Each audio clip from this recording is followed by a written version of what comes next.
When I was thinking about doing this book collection, I was in northern Sweden, in the middle of winter. I was sitting in my flat, staring out of the window at a howling Arctic blizzard. Two things struck me. The first was the inexorable passage of the elements, the grey rains of the autumn having given way to the wild flurries of ice crystals, the dark snow now blanketing the ground that would give rise in the spring to tiny grass shoots. I had an epiphanic moment, that everything was not only interconnected, but that existence itself, the very thingness of us all, is not discrete, but the ebb and flow of those connections. The second thing that struck me was that I was looking at an aesthetic out of my window, which could very well have come from an alternative reality. So warm and dry was I in my room while the storm raged outside. Louis MacNeice wrote a poem called Snow, where, looking at roses against the snow outside his window, he was inspired by the diversity of the world, the drunkenness of things being various. I would like to think I had a similar insight. Reality being so unreal and virtual reality being so real. And as we negotiate between the two, everything changes.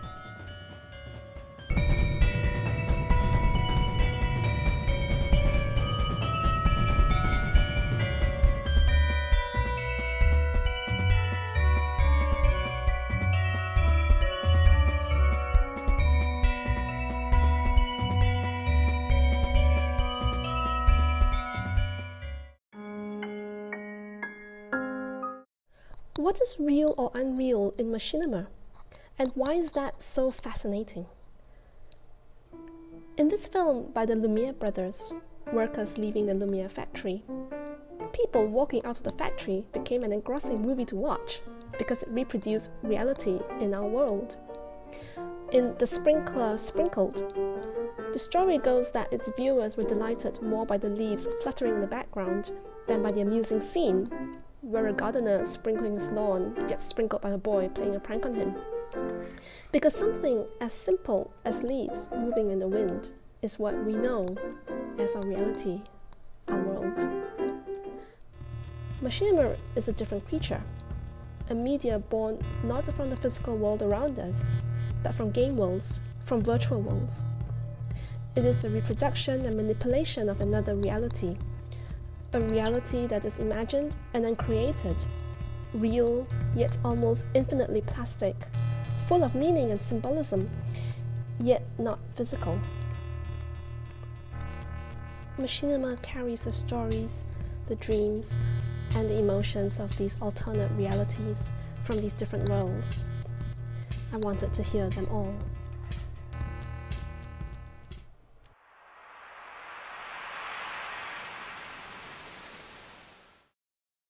The collection contains 12 chapters, each dealing with Machinima as a practice, particularly in applications beyond gaming and video games.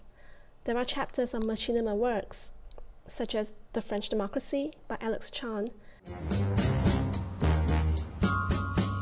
There is a chapter on the Danish hybrid animated film, My Avatar and Me. This is a world full of real people, which discusses how live action mixes with Machinima to create meaning or evolution of new forms of text. People are the most dangerous things on earth. And of course, a chapter on Second Life Machinima, how can we forget that? By Sarah Higley or Hypatia Pickens in Second Life, covering in one gulp Lainey Room's Push, Pierre Claus' Surreal, Bruno's Rusted Years, Saskia Bodeka's Why Is There Something, and the Second Life builds for the 2010 World Expo in Shanghai.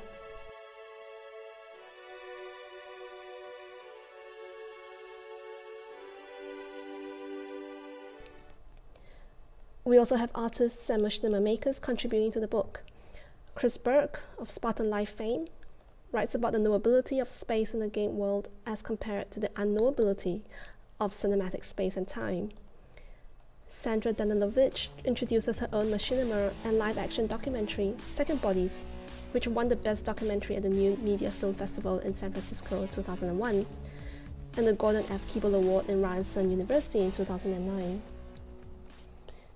Joseph Delap, who performed Dead in Iraq, writes about several of his online and mixed reality works of interventionist performance in games and virtual communities. And finally, Sheldon Brown writes about living in machinima, creating his artwork as a dialogue between cinema, games, and media environments. There are chapters which think about machinima in relation to art games, to digital puppetry, to advergaming, and to a depiction of First Nations people. And then there are chapters which think about using machinima as a way to teach. From classrooms in Australia and in Sweden, students make machinima instead of writing essays, learning different sets of skills and literacies. So this, for example, is Chaucer's The Pardoner's Tale, made by undergraduate students at the University of Wollongong. Hey man, I gotta avoid that corner. I owe that old guy about 100,000 florins, and I'll never hear the end of it. You kidding? You should be more worried about what he'll say when he finds out about you and his wife.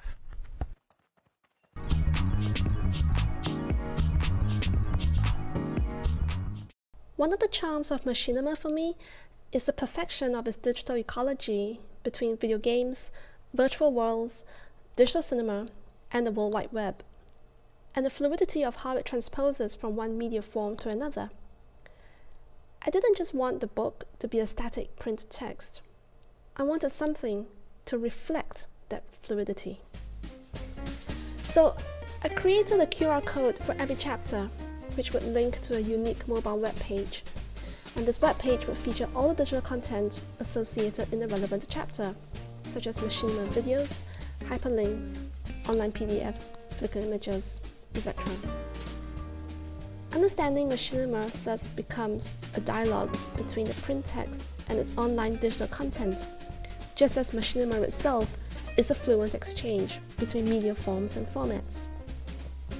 Reading the text also changes, no longer confined to just a bound book, but instead transfers from the page to the screen, from the hand to the eye, where each can integrate with, enhance, and complement the other. So that's the Understanding Machinima book collection, and yes, it kept me very busy through the Arctic winter. But soon it was spring, and the snow melted, and I'm now heading for the beach. But I'm inordinately proud of this collection, and I hope you will like it as much as I have enjoyed working on this.